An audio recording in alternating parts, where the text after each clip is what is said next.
অন্নপূর্ণা ভাণ্ডার প্রকল্পের মহিলাদের জন্য দারুণ সুসংবাদ। অনেক অপেক্ষার পর এবার আসবে অন্নপূর্ণা ভাণ্ডার প্রকল্পের আগস্ট মাসের ৩,০০০ টাকা। আপনারা জানেন যে অন্নপূর্ণা ভাণ্ডার প্রকল্পের ৩,০০০ টাকা দেওয়া শুরু হয়ে গেছে আগস্ট মাসের, তবে এখনও পর্যন্ত অনেক মহিলা অন্নপূর্ণা ভাণ্ডার প্রকল্পের আগস্ট মাসের টাকা পায়নি। যে সকল মহিলারা এখনও পর্যন্ত অন্নপূর্ণা ভাণ্ডার প্রকল্পের টাকা পায়নি তারা কবে টাকা পাবে, কারা কারা আগস্ট মাসে টাকা পাবে না, সমস্ত কিছু জানাবো আজকের এই ভিডিওটিতে এবং আপনাদেরকে প্রমাণ সমেত দেখাবো। তাই ভিডিওটি প্রথম থেকে শেষ পর্যন্ত দেখবেন এবং আপনি কোন জেলা থেকে দেখছেন অবশ্যই কমেন্টে লিখে জানাবেন। অন্নপূর্ণা যোজনায় ৩,০০০ টাকা কবে পাবেন, ফাইনাল তারিখ নবান্নের। অন্নপূর্ণা যোজনার টাকা ছাড়তে শুরু করেছে রাজ্য সরকার। নথি যাচাইয়ের প্রক্রিয়ায় প্রাথমিকভাবে ১৭ লক্ষ আবেদন বাতিল হয়ে গিয়েছে। যাদের নাম বাদ পড়েছে তারা অনলাইন মাধ্যমে ফের আবেদন করতে পারবেন।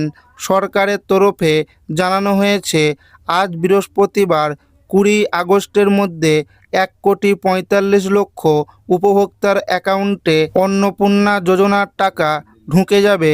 দেওয়া হচ্ছে মোট ৪,৩৫০ কোটি টাকা। প্রাথমিকভাবে ১,৬২,০০,০০০ আবেদন যাচাই করা হয়েছে, সেখান থেকে ১৭ লক্ষ বাতিলের পর সংখ্যাটা দাঁড়িয়েছে ১,৪৫,০০,০০০।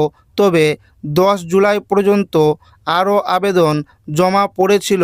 ওই সময়ের মধ্যে মোট আবেদনের সংখ্যা ১,৮০,০০,০০০। বাকিদের নথি যাচাইয়ের প্রক্রিয়া চলছে। কেন এত আবেদন বাতিল হয়ে গেল? নবান্ন জানিয়েছে অধিকাংশ ক্ষেত্রেই আধার কার্ডের নাম্বারের সঙ্গে ব্যাংক অ্যাকাউন্টের সংযোগ খুঁজে পাওয়া যায়নি বলে আবেদন বাতিল হয়েছে। ১৭ লক্ষের মধ্যে অন্তত ১০ লক্ষ আবেদন এই কারণে বাতিল করে দেওয়া হয়। এছাড়া সরকারি কর্মচারী হওয়ায় বা আয়কর দেওয়ায় কিছু আবেদন বাতিল হয়েছে। ১১ জুলাই থেকে ৩১ জুলাই পর্যন্ত অন্নপূর্ণা যোজনায় যারা আবেদন করেছেন তাদের নথি যাচাই চলছে। সেই প্রক্রিয়া সম্পূর্ণ হতে ৩০ সেপ্টেম্বর পর্যন্ত সময় লাগতে পারে। তারা তারপর টাকা পাবেন। যাদের নাম প্রকল্প থেকে বাদ পড়ল তারা পরে ফের আবেদনের সুযোগ পাবেন। সোশ্যাল রেজিস্টার নামে যে অপশন রয়েছে সেখানে গিয়ে ফের আবেদন করা যাবে। জেলাশাসক স্তরে সেই আবেদন ফের যাচাই হবে। তখন কোনো ত্রুটি না থাকলে ওই আবেদনকারী অন্নপূর্ণা যোজনার টাকা পাবেন। নতুন আবেদন করতে চান যারা তারা ৩০ সেপ্টেম্বরের আগে সুযোগ পাবেন না। মুখ্যমন্ত্রী জানিয়েছিলেন আগস্ট মাসে মহিলাদের ব্যাংক অ্যাকাউন্টের সঙ্গে অবশ্যই ডিবিটি লিঙ্ক করা থাকতে হবে, না হলে টাকা পেতে বিলম্ব হতে পারে।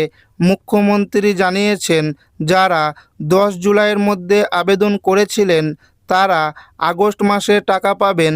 তবে যারা ১০ জুলাই থেকে ৩১ জুলাইয়ের মধ্যে আবেদন করেছিলেন তাদের টাকা পেতে কিছুটা দেরি হতে পারে। আগস্ট মাসে সকল মহিলারা একসাথে টাকা পাবে না, ধাপে ধাপে প্রত্যেক জেলায় টাকা পাঠানো হবে। সূত্র মারফত খবর, আজ মালদা, ঝাড়গ্রাম, ২ মেদিনীপুর, নদিয়া, বীরভূম, কলকাতা, হুগলি, ২ চব্বিশ পরগনা, কোচবিহার, দার্জিলিং, আলিপুরদুয়ার এই জেলাগুলিতে আগে টাকা পাঠানো হতে পারে।